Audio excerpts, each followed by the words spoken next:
Hello, my name's Toby and you're watching TTCars. Today we're going to be looking at this, the Mark 6 Polo. This was facelifted last year and promises a wide range of improvements on a previous generation, but we'll be the judge of that. Mark 4 and 5 Polos were plagued by this tiny 1-litre engine, putting out only 60 horsepower, which took them from 0 to 60 in a miserable 17 seconds.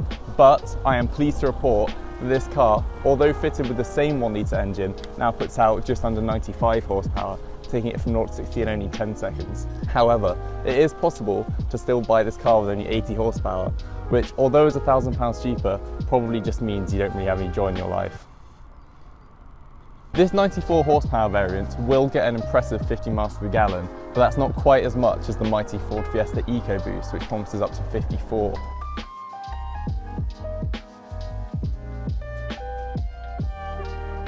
This car is also available as a 1.6 litre diesel or as a Polo GTI with 197 brake horsepower, but for reasons I can't comprehend, that is only available with a 7-speed automatic gearbox and not the 5-speed manual that's fitted to the rest of the cars.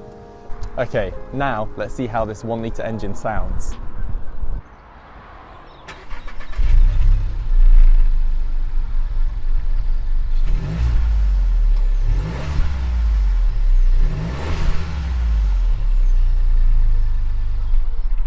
Now, to say the styling of this car is conservative would be an understatement.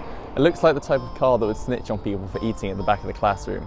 But its jagged lines and with a few curved edges do make it look stern and serious.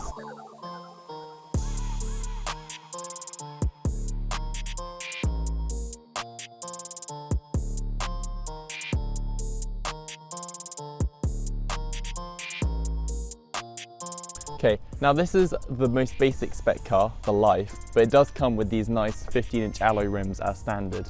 But if you want to upgrade to the sexier Bergamo rims, you're going to have to splash out an extra £3,000 on the R-Line trim. Unfortunately, the alloy wheels reveal manky drum brakes on the rear wheels, which you would not expect on a car that starts at £19,500. Now, it's worth noting that the new Polo is only offered as a 5-door and not with a 3-door equivalent, so if you're after that coupe lifestyle, this car might not be for you. Now, this car is also offered as a 4-door saloon in South American markets, which is actually surprisingly good. It is nowhere near as offensive as some other hatchback saloon conversions. Moving over to the ass of this car, I think it's decent, maybe a 7 out of 10, but Volkswagen do offer one of the worst fake exhaust setups I've ever seen. It's not on this car, thankfully, but they offer this weird silver trim around there, making it look like that's the exhaust, when the real exhaust is actually hidden up under there. This car is offered with 351 litres of boot space, which is only 30 less than its bigger brother, the Golf. But under here, if you go for the Beats sound system, that will take up pretty much all the room.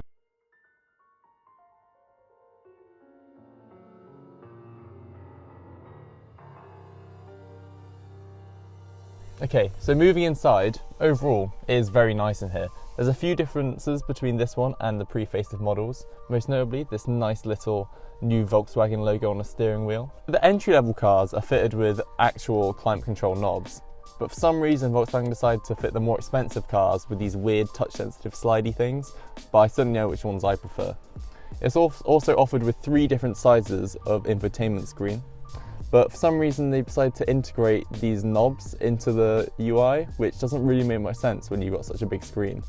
Bit of a strange choice there. Another slightly strange design choice are these weird octagonal cup holders, which although they look kind of cool, don't actually do very much in terms of holding cups. And also they're covered up if you try and extend the armrest. The seats are comfortable overall, and they do come with a wide range of movement, both up and down and back and forwards. So does the steering wheel. Actually, one of the best ranges of movement I've seen in any steering wheel for a car this size. The interior also comes with quite a bit of storage space. Nice big glove box, far bigger than most cars. And also, pretty good door bins. Definitely fit a bottle of water in there. There's even this extra little cubby area here with 2 USB-C ports. And there's also 2 in the back, which we'll see in a minute. There are, however, quite a few blank switches around this interior, 4 just next to the gear lever and another couple in the climate control system. All cars do come standard with CarPlay and Android Auto, which means you won't have to use some stupid Volkswagen homemade system like you used to on their older cars. This car does come fitted with a very nice gauge cluster. It's quite a wide screen, tells you all the information you'll need, like your fuel economy, trip odometer and range. Now moving to the back, it is actually quite spacious in here. The high roof combined with the decent amount of legroom, even though these front seats are basically as far back as they go, mean that passengers will have a pretty good time in the back of here. There's also electric windows all round and more USB charging ports, as I mentioned earlier. Okay, let's go see how this thing drives.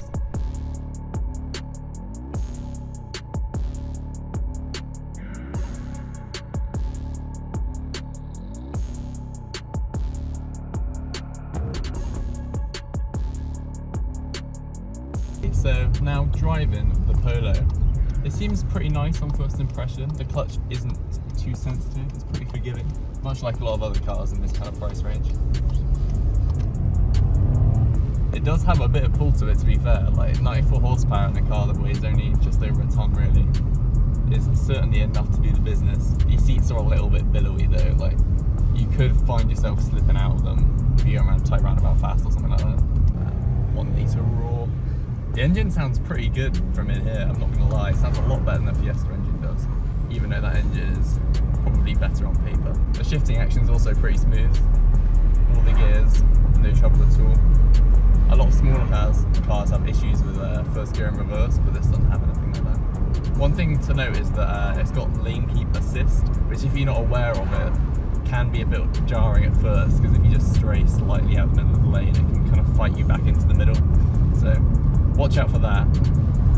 But overall, driving position is good, great visibility, pretty small A-pillars, so no issues there. And yeah, feels lively, feels sprite. There are many complaints in the Mark V generation of Polo that it felt a bit wallowy to drive, but this one certainly does not. Feels much like a sportier car steering wheel than a hatchback. It's thick, you know, premium leather coating. Feels much like a supercar. It's even got a flat bottom, unlike me. So there we have it, the Mark VI Polo. A relatively expensive first car, but that does come with its benefits, like the 2 interior screens, the lovely steering wheel, and the great driving. Overall, I think I'm going to give this car a light to decent 7, because although it is great to drive and looks pretty good, it is far more expensive than other options. Thanks for watching.